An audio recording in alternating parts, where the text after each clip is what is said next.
সহিহ মুসলিম এবং মিশকাতের 193 নম্বর হাদিস।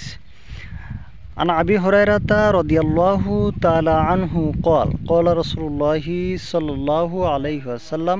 আবু হুরায়রা রাদিয়াল্লাহু তাআলা আনহু বলছেন, রাসূলুল্লাহ সাল্লাল্লাহু আলাইহি ওয়াসাল্লাম বলেছেন, ইযা মাতাল ইনসান ইনকাতাহা আমালুহু ইল্লা মিন সালাসা ইল্লা মিন সাদাকাতিন জারিয়াহ আও ইলমিন ইউনতাফাউ বিহি আও ওয়ালাদিন সালিহ ইয়াদউ লাহু।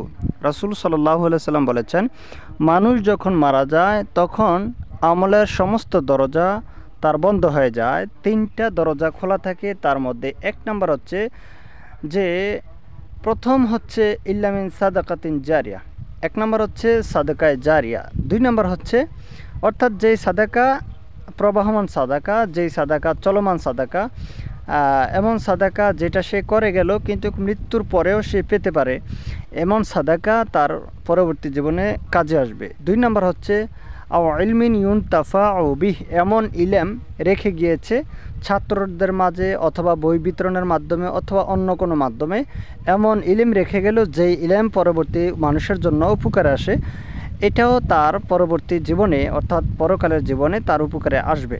তিন নম্বর হচ্ছে ইয়াদউ লাহু, দুই নম্বর বললাম যে এমন ইলম, আর তিন নম্বর হচ্ছে যে ওয়ালাদিন সালিহ ইয়াদউ লাহু, এমন নেককার সন্তান যা রেখে গিয়েছে কিন্তু এই সন্তান তার জন্য দোয়া করছে।